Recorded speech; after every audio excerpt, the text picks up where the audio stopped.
เป็นแฟนกันเปล่าสิ่งที่ต้องตอบคือขอโทษค่ะมีน้องฟอนต์อยู่แล้ว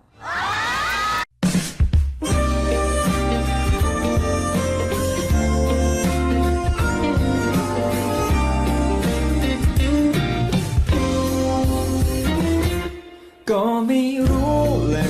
ว่าฉันต้องเริ่มอย่างไรคงเป็นเพราะฉันกลัวว่าอาจจะเสียเธอไปหากว่าฉันถามเธอแต่ความรู้สึกมันล้นจนทนไม่ไหว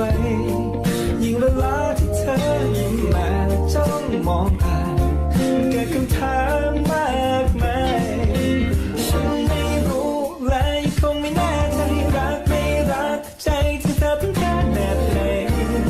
มันยังคงไม่ชัดเจน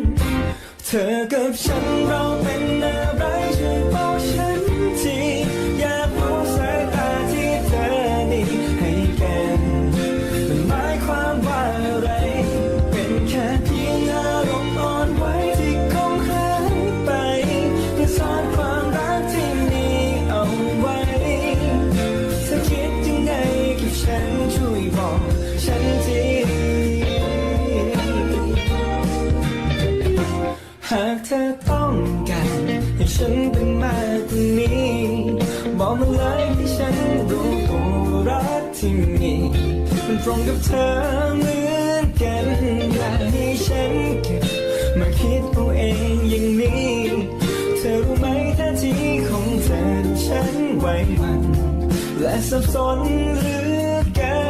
นฉันไม่รู้และคงไม่แน่ใจรักไม่รักใจที่เธอต้องการแบบไหนมันยังคงไม่ชัดเจนเธอกับฉันเราเป็นอะไร